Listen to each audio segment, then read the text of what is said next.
안녕하십니까 재림 성도 여러분. 오늘은 언약의 상속자, 갇혔으나 소망을 품은 자 제9과를 연구해 보도록 하겠습니다. 먼저 여호수아 13장 1절 2절의 전반부의 말씀입니다. 여호수아가 나이가 많아 늙음에 여호와께서 그에게 이르시되 너는 나이가 많아 늙었고 얻을 땅이 매우 많이 남아있도다. 이 남은 땅은 이러하니. 성도 여러분, 리더십에 있어서 중요한 것 가운데 하나는 자신의 한계를 아는 것이지요. 인간은 조금만 힘을 가지면 금세 자신을 무슨 일이든 할 수 있는 무적의 존재로 착각합니다. 그 자리에서 영원히 영향력을 행사할 것처럼 여기지요. 그러나 아무리 위대한 인간에게도 한계는 있습니다. 우선 건강의 한계가 있고요. 능력의 한계가 있습니다. 그리고 무엇보다도 세월의 한계가 있지요. 도무지 불가능할 것만 같았던 가나안 정복 전쟁을 승리로 이끈 위대한 지도자 여호수아에게도 바로 그 한계의 시간이 다가왔습니다. 그런데 한계에 이르렀다는 사실을 다른 사람이 아닌 하나님이 직접 100세 가까운 나이에 여호수아에게 상기시켜 주셨습니다. 너는 나이가 많아 늙었고 얻을 땅에 남은 것이 매우 많도다. 모래가 아래로 다 흘러버린 모래시계처럼 여호수아의 때도 다 되어 간다는 것입니다. 그러므로 여호수아는 이제 자신이 없는 이스라엘 민족의 앞날을 예비해야 한다는 것이지요. 이것은 누구에게나 반드시 찾아오게 되어 있는 순간이지만 그 말을 다른 사람도 아닌 하나님에게서 직접 들은 여호수아의 심정은 상당히 착잡했을 것입니다. 내려와야 할 때 내려오는 일은 어쩌면 올라가야 할 때 올라가는 것보다 몇 배 더 어려운 것일지도 모릅니다. 돈이든 권력이든 내려놓는 것은 취하는 것보다 훨씬 더 어려운 결정이지요. 이제 자신의 때가 다 되어감을 알게 된 여호수아는 자신에게 남은 가장 중요한 과제, 곧 하나님이 그에게 원하시는 마지막 과제가 무엇인지 알고 있었습니다. 그것은 자신과 이스라엘 민족 전체가 목숨을 걸고 7년 동안 쌓아 얻은 가나안 땅을 12지파에게 골고루 분배하는 일이었습니다. 그것은 수많은 전쟁과 세월을 통해 영적 권위를 인정받은 여호수아 외에도 이스라엘의 모든 최고 지도자들이 함께 땅 분배 결정에 참여했습니다. 여호수아 14장을 보면 정치, 군사, 행정 책임자로서 여호수아와 종교 책임자 대제사장 엘르아살 그리고 각 지파 족장들이 함께 참여했습니다. 최고 지도자들이 예외 없이 함께 모여 결정을 했다는 것은 그만큼 철저한 공정성을 기하기 위함이었으며 함께 책임을 지고 한 공동체로서 분열을 막기 위함이었습니다. 성도 여러분, 이렇듯 무슨 일을 할 때 최고 지도자들이 하나님 앞에 함께 모여 기도하고 한 마음으로 구심점을 이루는 일은 교회 공동체에서 매우 중요한 부분입니다. 이스라엘은 7년간의 치열한 정복 전쟁을 통해서 전체적으로는 가나안 땅에 대한 주도권을 장악했습니다. 그러나 하나님은 여호수아 13장에서 21장에서 이스라엘의 각 지파에게 무엇을 분배받았는지 그 목록뿐만 아니라 그 영토 내에서 아직 정복해야 할 땅이 남아있음을 여호수아에게 상기시켜 주시며 앞으로 얻을 땅까지 포함해서 각 지파들에게 가나안의 땅을 분배하라고 지시하셨습니다. 왜 하나님은 아직 정복하지도 않은 땅까지 기업으로 미리 분배하게 했을까요? 자, 이번 과를 통하여 이와 관련하여 땅의 성경적 그리고 신학적 개념의 이해와 아직 정복하지 않았지만 분배된 땅의 모든 약속을 성취할 언약의 상속자인 우리들에게 미치는 영적인 의미 몇 가지를 좀 살펴보고 또한 영적인 결단을 위한 도전을 좀 촉구하려고 합니다.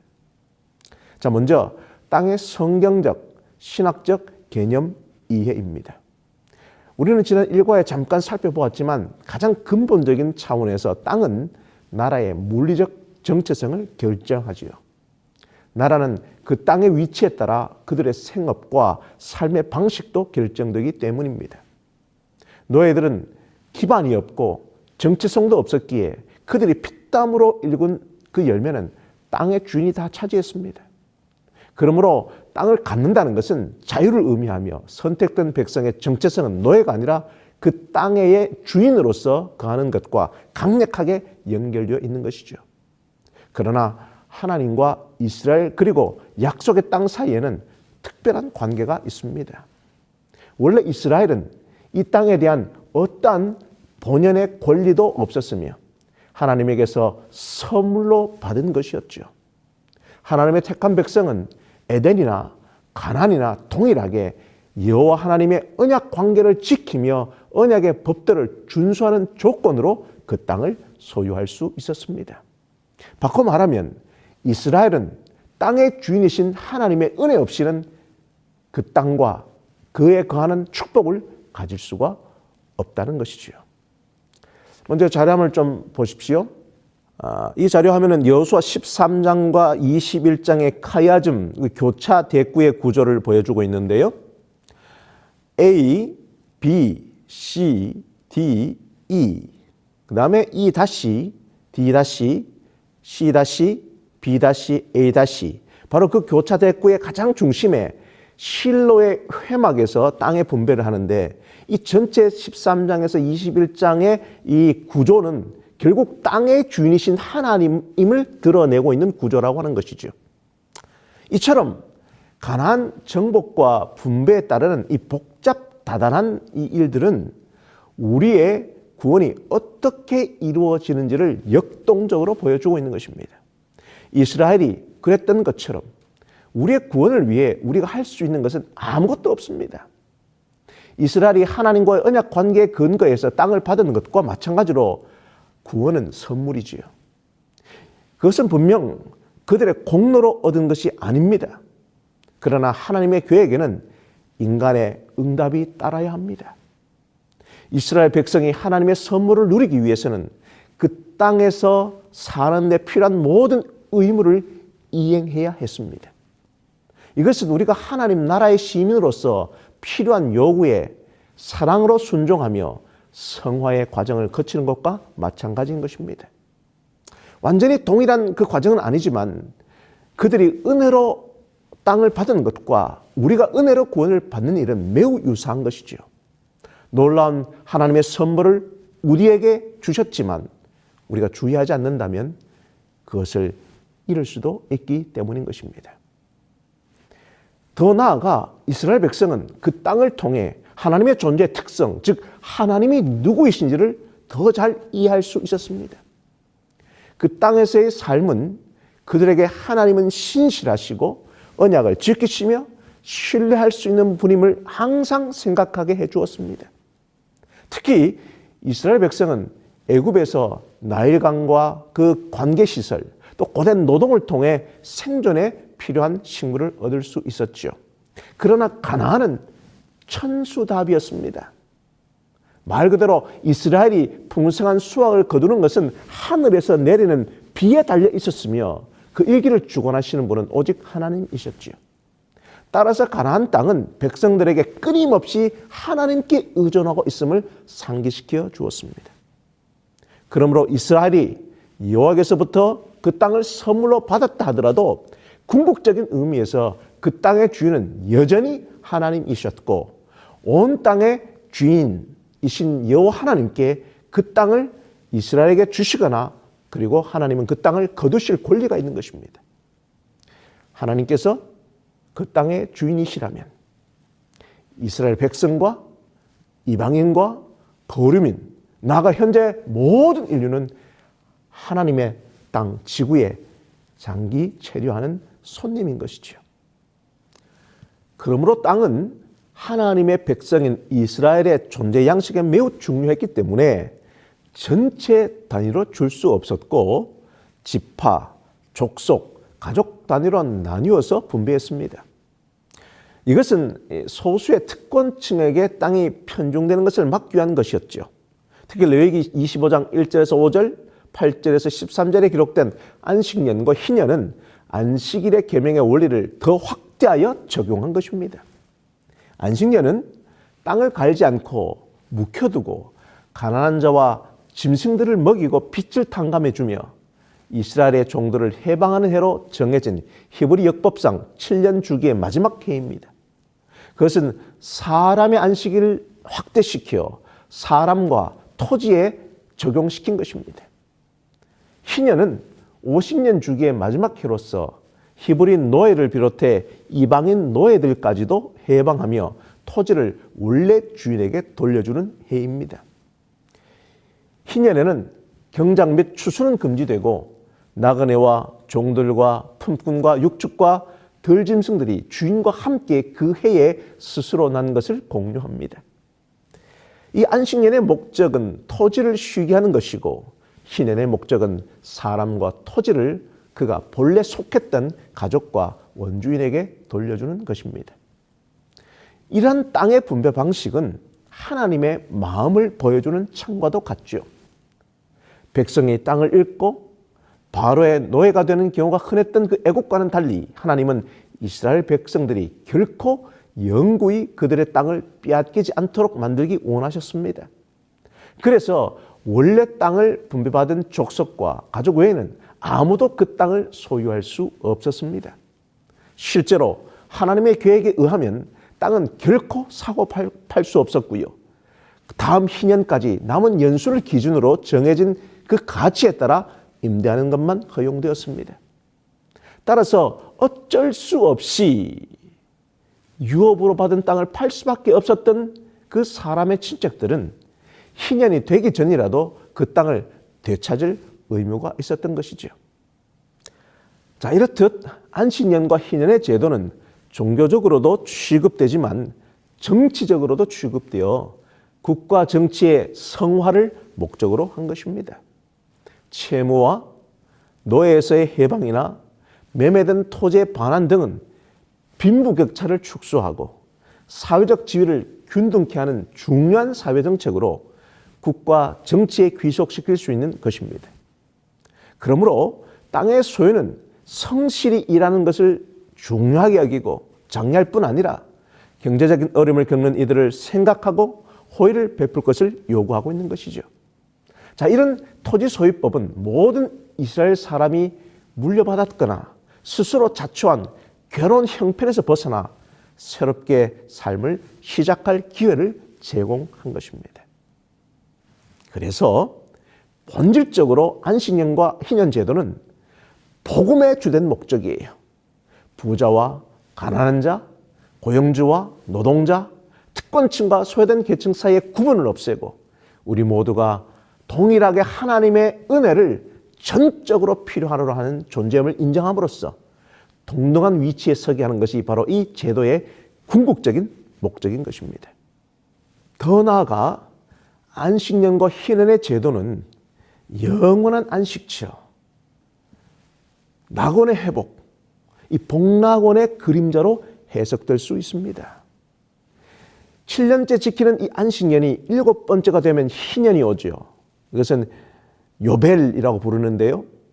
그 요벨에 갖고 있는 그 단어의 의미처럼 뿔나팔의 소리와 함께 희년이 되면 잃었던 것을 다시 찾고 종이 자유를 얻으며 모든 빚은 탕감되고 죄수들도 자유를 얻습니다.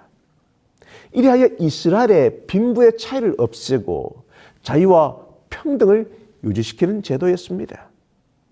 이처럼 안식일과 안식년, 희년 모두 이 안식과 관련된 매우 인도주의적인 날과 해인 것이죠.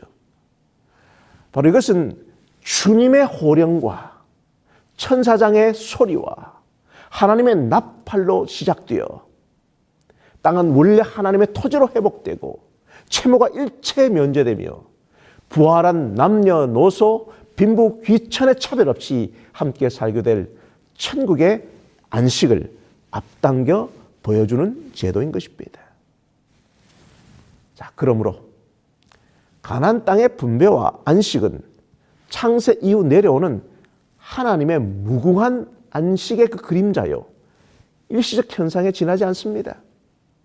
불순종한 이스라엘이 그것을 취득했다 하더라도 그것은 불완전하고 임시적이며 보다 온전한 안식이 남아있다는 것입니다. 히브리서 4장 8절에서 9절의 말씀입니다.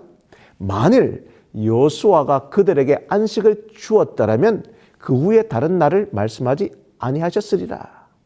그런즉 안식할 때가 하나님의 백성에게 남아있도다. 이스라엘의 이 가나안 입주는요, 참된 안식이 아니었습니다. 그것은 하나님의 안식의 그림자요, 참 형상이 아니었습니다. 그것은 이스라엘 백성들에게 안식을 의미하는 것이 아니라 오히려 새로운 투쟁과 노고의 시대를 뜻하는 것이었죠. 가나안 원주민들과 이스라엘 백성들 간의 싸움은 여부수 사람들에게 예루살렘을 탈취해야만 했던 다윗의 시대까지 계속 지속되었으며 그 이후도 이스라엘은 계속 외적인 침략을 막아야 했습니다. 그래야 다윗은 그 시대에 하나님의 백성들을 향하여 시편 95편 7절에서 11절에 너희가 오늘 그의 음성을 듣거든 너희는 무리바에서와 같이 또 광야의 마사에서 지냈던 날과 같이 너희 마음을 완악하게 하지 말지어다. 그들은 내 안식에 들어오지 못하리라고 했습니다.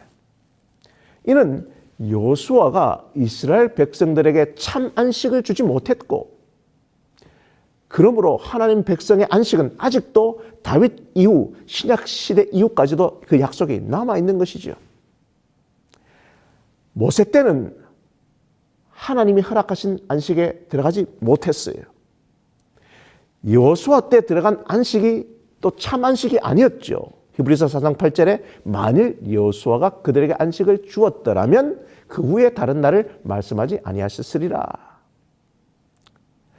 그 안식은 다윗의 때를 거쳐 오늘까지도 남아있는 것입니다. 히브리서 4장 9절에 그런즉 안식할 때가 하나님의 백성에게 남아있도다.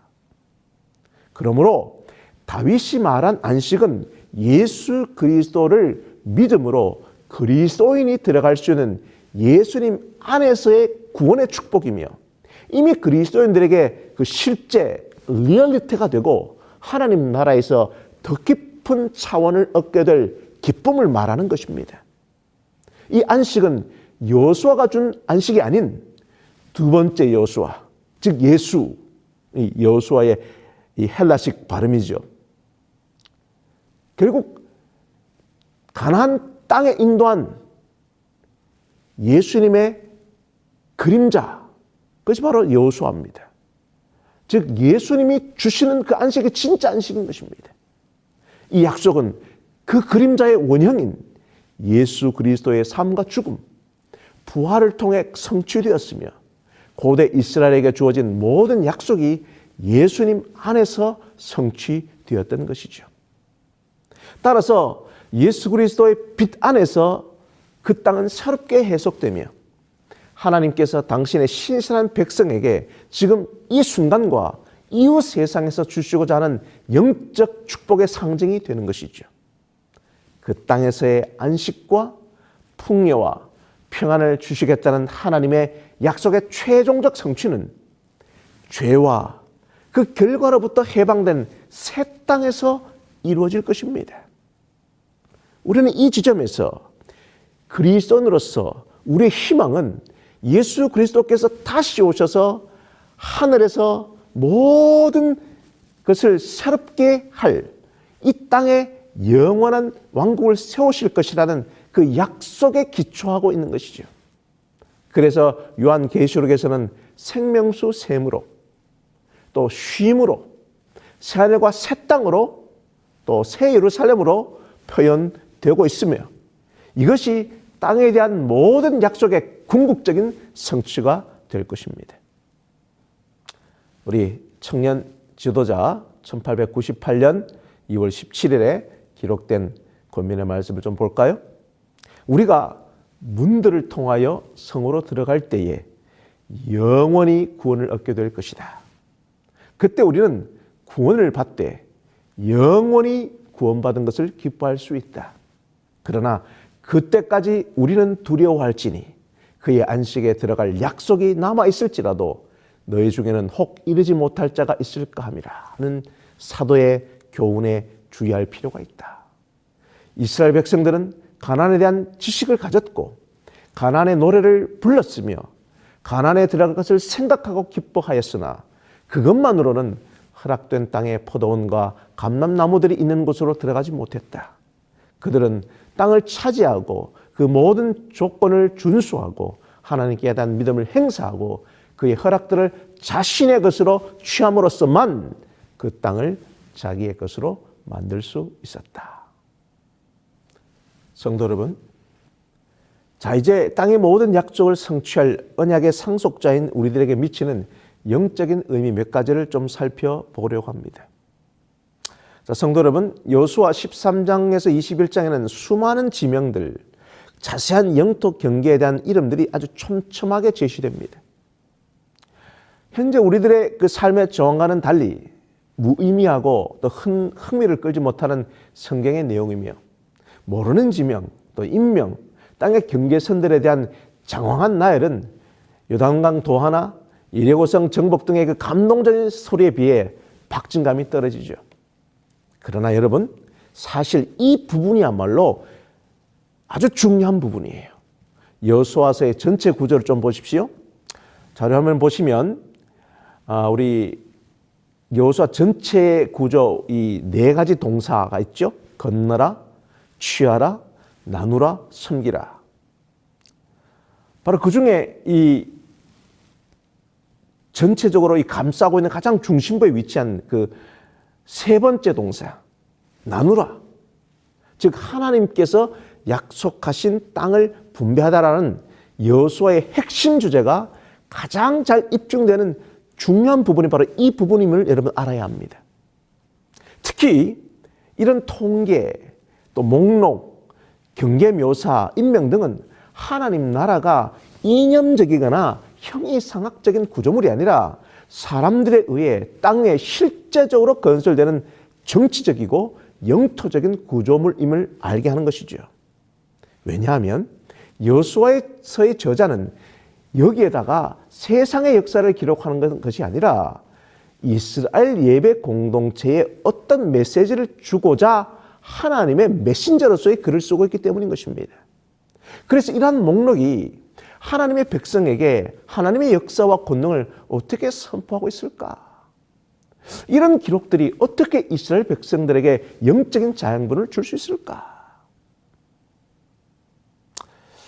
아마도 그 해답은 성경의 말씀은 현실적으로 실제적으로 이루어진다는 사실이 바로 그 해답일 것 같습니다. 하나님 말씀의 가운데 순전히 영적이고 오로지 내적이며 추상적인 내용은 거의 없습니다. 하나님은 마치 성육신하신 것처럼 구체적인 모습으로 우리에게 출현하시며 하나님의 선물은 만질 수 있고 볼 수 있는 것이죠. 그러므로 하나님이 주시는 유업은 어떤 개념이 아니라 구체적인 땅의 경계이며 사상이 아니라 실제적인 성읍인 것입니다. 한마디로 말하여 현실의 토지, 부동산인 것이죠.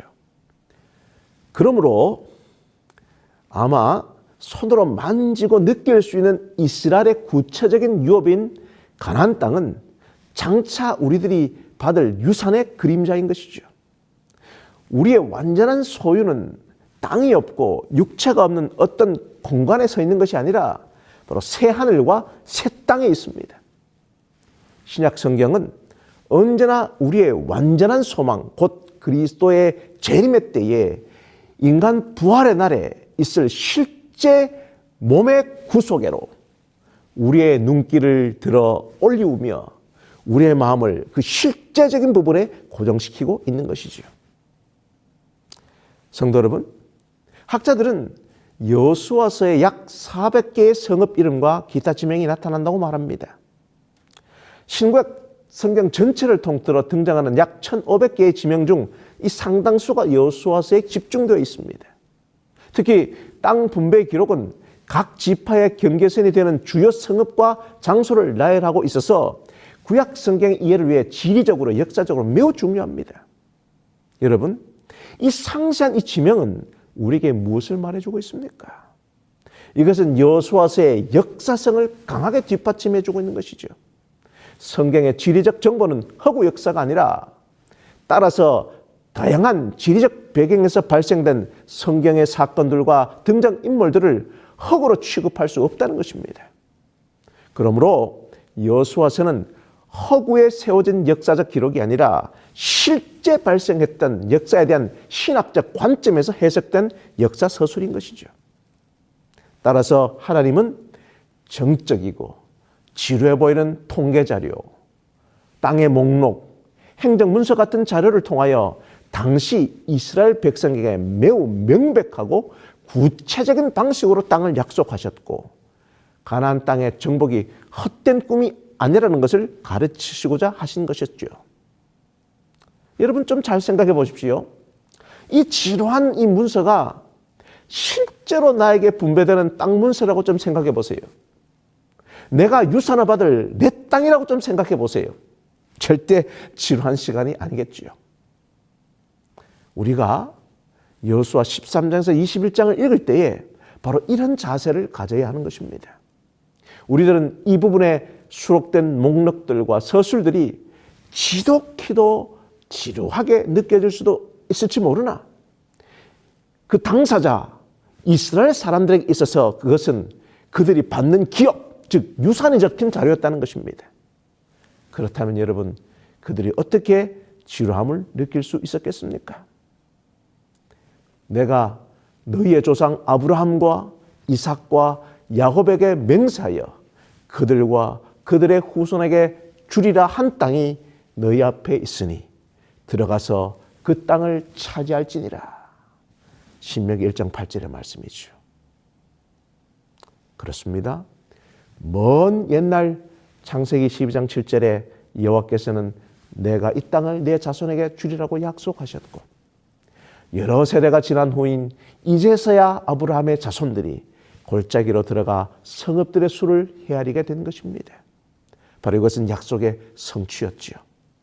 그렇기에 하나님은 오늘날 우리에게는 약속의 땅에 대한 신학적 이해를 통해 하늘 가나안의 그 실제성, 하나님 나라의 실제적 도래에 흥분에 맥박이 뛰게 하고자 하신다는 사실을 이 성경을 통하여 깨달을 필요가 있는 것이죠.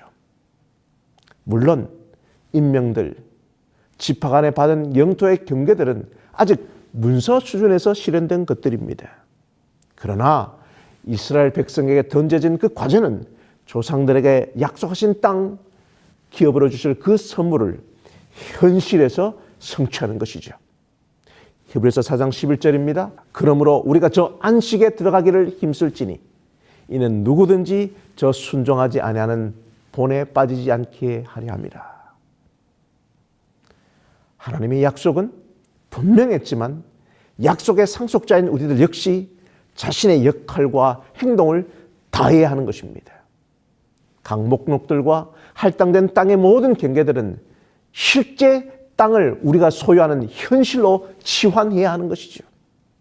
이런 점에서 여호수아 13장에서 21장까지 지루해 보이는 통계, 지명들의 나열에도 우리는 정성을 기울여 주의 깊게 성경을 읽고 그 영적 의미를 찾아야 하는 것입니다. 성도 여러분, 이제 국가의 연구를 마무리하면서 갇혔으나 소망을 품은 자, 언약의 상속자인 우리가 결단해야 할 영적인 도전을 드리며 좀 마무리하고자 합니다. 첫 번째, 이스라엘 하나님은 족장들에게 약속하시는 하나님이시라는 것입니다. 하나님은 아브라함에게 큰 민족이 되며 큰 축복을 받을 것이며 그 이름이 창대해질 것이며 축복의 근원이 될 것을 창세기 12장에 약속하셨죠. 이처럼 하나님은 자기 백성들의 증대를 약속하실 뿐 아니라 하나님은 그 백성들에게 자손과 땅과 삶의 터전을 약속하시고 함께 하실 것을 약속하십니다. 따라서 이스라엘의 생존과 희망은 바로 이 약속에 달려있는 것입니다. 모세오경과 여호수아서를 포함한 이 6경의 역사는 단순한 역사가 아니라 약속과 성취의 역사, 하나님께서 친히 약속하시고 또 그 약속을 실현시켜가는 역사를 보여주고 있는 것입니다. 이스라엘의 하나님은 우리들에게 약속하심으로써 삶의 의미와 희망을 주시며 그 약속을 성취하심으로 우리에게 영광과 찬양을 받으시는 분이십니다.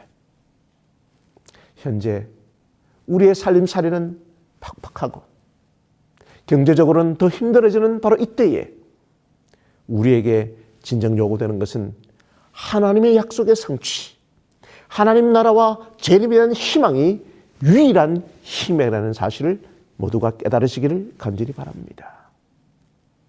두 번째, 오늘 우리는 하나님의 약속과 성취의 과정 가운데 살아가고 있죠. 그 여정의 도상에 살아가고 있는 우리에게 요구되는 것은 그 약속에 대한 신뢰와 그의 요구에 대한 순종인 것입니다. 여호수아서의 이 신학적 원리는 순종을 통하여 성취되는 하나님의 약속입니다. 하나님의 명령과 약속은 모두 인간의 능동적인 순종과 믿음을 통하여 성취된다는 것 원리를 강조해 주고 있습니다. 우리들의 미래는 열려있는 미래죠. 우리들이 신뢰와 복종의 삶을 살아갈 때 하나님께서 주시는 성취의 선물을 얻게 되며 불신앙과 반역적 삶을 살아갈 때 하나님의 은혜는 우리의 것이 되지 못합니다. 여호수아와 그의 백성들은 철두철미하게 하나님의 지시를 따라 순종적으로 행했습니다. 따라서 땅의 분배 역사에 참여하며 그 몫을 차지할 수 있었습니다. 갈렙과 여호수아는 하나님의 약속을 신뢰하며 미래를 긍정적으로 바라보는 진취적 삶의 자세를 가진 사람들이었습니다. 그 결과 그들은 새 시대의 주역으로 살아갈 수 있었죠.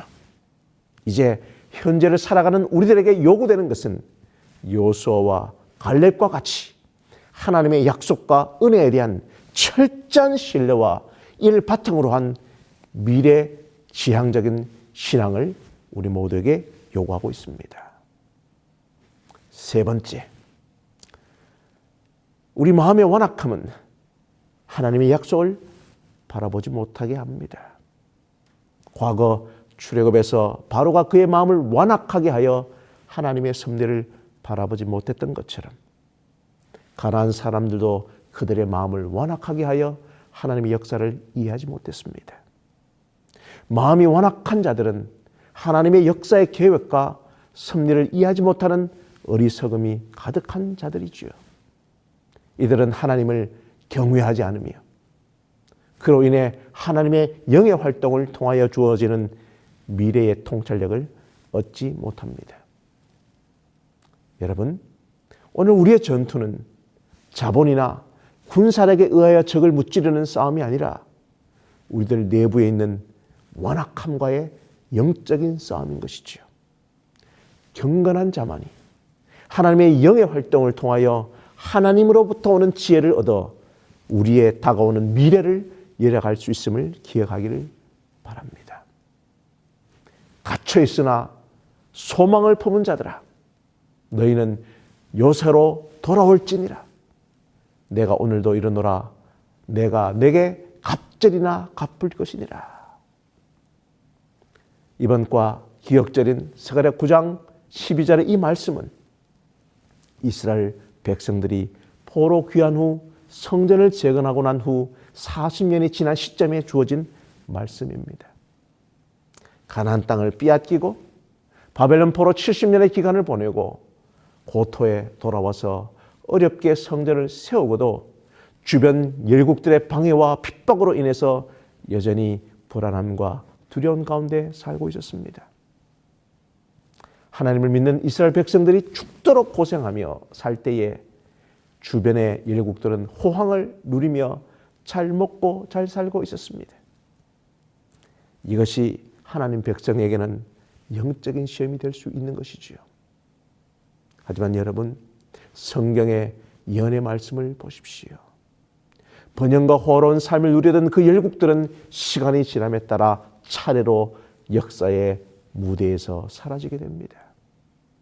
그런데 유대 백성들은 뜨거운 환난 가운데서 건짐을 받고 돌아와서 비록 당시는 초라한 모습이었지만 다시 한번 세계사의 중심에 우뚝 서는 위대한 민족이 되지요. 그러나 여러분, 우리 모두 갇혀 있으나 소망을 품고 하나님께로 돌아오면 우리에게 더 근본적이고 근원적인 갑절의 축복을 경험합니다. 가난과 질병과 생활 고에서의 해방 등 외적인 해방도 중요하지만요, 하나님은 더 근원적인 해방, 바로 죄에서 해방되는 것을 우리에게 주실 것입니다. 진정한 풍요를 누리는 길은 바로 죄에서 해방되는 것이죠. 그러므로 이제 우리 모두 우리 마음에 가득한 완악함을 버리고 우리를 죄에서 해방하여 진정한 자유와 풍요를 누리게 하시는 예수님을 깊이 알고 개인적으로 인격적으로 만나시기를 간절히 호소합니다. 재림 성도 여러분, 박경리 작가의 대하소설 토지는 한국 근대사를 배경으로 토지라는 빼앗긴 땅을 중심으로 간절함과 끈질김으로 굴곡진 역사를 버텨낸 민초들의 생명력을 보여주는 대서사시이지요. 구한말인 1897년부터 일제강점기와 해방까지의 격동의 시대를 다루며 장장 25년에 걸쳐 200자 원고지 4만 매 분량으로 집필된 이 소설은 700명이 넘는 다양한 인물들의 삶을 통해 지루할 틈이 없이 읽어내려져가는 한국 문학의 정수를 보여줍니다.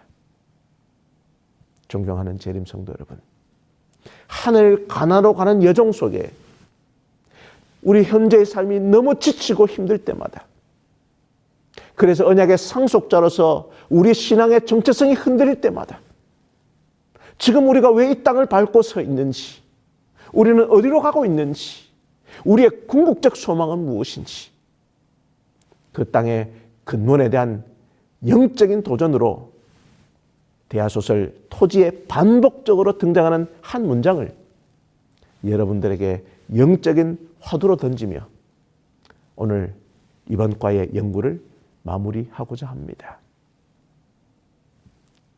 그만 하늘과 땅이 딱 붙어버렸으면 좋겠다.